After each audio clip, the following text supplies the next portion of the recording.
കോഴിക്കോട് വടകര മീത്തലെ മുക്കാളിയിൽ ദേശീയപാത നിർമ്മാണ പ്രവൃത്തി നടക്കുന്ന ഭാഗത്ത് വീണ്ടും മണ്ണിടിച്ചിൽ. സംരക്ഷണ ഭിത്തിക്കായി നിർമ്മിച്ച ഫൗണ്ടേഷനും ഇരുമ്പ് കമ്പികളും ഉൾപ്പെടെ തകർന്നു.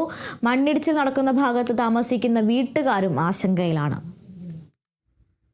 വടകര മീത്തലെ മുക്കാളിയിൽ ദേശീയപാത വികസനം നടക്കുന്ന ഭാഗത്താണ് സുരക്ഷാ ഭീഷണി ഉയർത്തി വീണ്ടും മണ്ണിടിച്ചിലുണ്ടായത്. ഇന്ന് പുലർച്ചെ 1 മണിയോടെയാണ് അപകടം നടന്നത്. കോൺക്രീറ്റ് സംരക്ഷണ ഭിത്തി നിർമ്മിക്കുന്നതിനായി സ്ഥാപിച്ചിരുന്ന കൂറ്റൻ ഇരുമ്പ് കമ്പികളും ഫൗണ്ടേഷനും ഉൾപ്പെടെ പൂർണ്ണമായും തകർന്നു.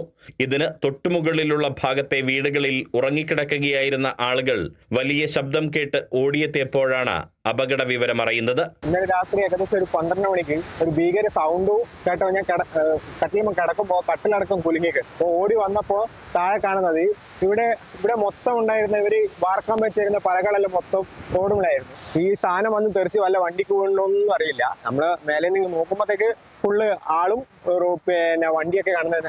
നേരത്തെയും വടകര മീത്തലെ മുക്കാളി ഭാഗത്ത് മഴക്കാലത്ത് ദേശീയപാത നിർമ്മാണ പ്രവൃത്തി നടക്കുന്ന സ്ഥലത്ത് മണ്ണിടിച്ചിലുണ്ടായിരുന്നു.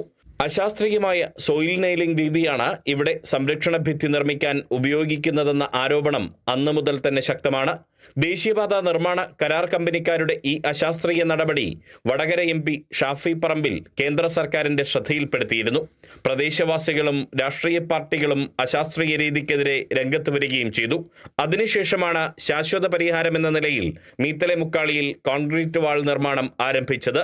എന്നാൽ ആ നിർമ്മാണ പ്രവർത്തികൾ പുരോഗമിക്കുന്നതിനിടെയാണ് വീണ്ടും മണ്ണിടിച്ചിലുണ്ടായിരിക്കുന്നത്.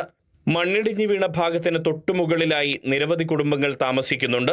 സ്വന്തം വീടുകൾ ഏത് നിമിഷവും നിലംപൊത്തുമോ എന്ന വലിയ ആശങ്കയിലാണ് ഇവർ കഴിയുന്നത്. Kerala vision news, Kozhikode.